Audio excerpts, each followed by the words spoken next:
2014 ఎన్నికల తర్వాత అనుకుంటా సార్ నేనే ఈ సోషల్ మీడియా నాది పెట్టి 2016-17 తర్వాతన 2017 ఎండింగ్ నుంచి కొంచెం సీరియస్గా వీడియోస్ పెట్టడం బిగిన్ చేసి ఆ టైంలో అనిల్కి సంబంధించిన ఒక వీడియో నేనే హైలైట్ చేశా.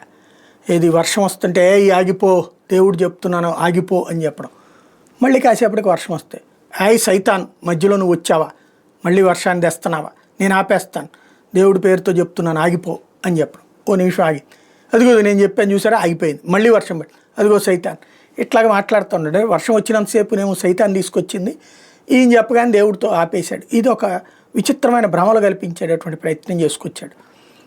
అంటే జనాల్ని నమ్మించడానికి అట్లా. అట్లాగే పాకిస్తాన్లో ఓ పక్కన వరదలు వస్తుంటే అక్కడ ఉన్నటువంటి ఒక మొల్లా గారు ఖురాన్ తీసుకుని ఆ నీళ్లలో నుంచుని నేను ఖురాన్ చదువుతున్నాను ఆటోమేటిక్గా వరదలు ఆగిపోతాయి మీరందరూ వెనకాల నుంచోండి అన్నారు.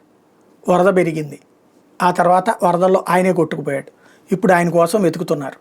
ఇక్కడ ప్రకృతి సృష్టించేటటువంటి విలయం ముందును దేవుడిని నమ్ము, ఆ దేవుడిచ్చినటువంటి ప్రకృతిని నువ్వు ఆపాలని చూడక, దాన్ని పరిష్కరించడానికి టెక్నికల్ కాన్సెప్ట్ తప్పించి మరొకటి లేదు.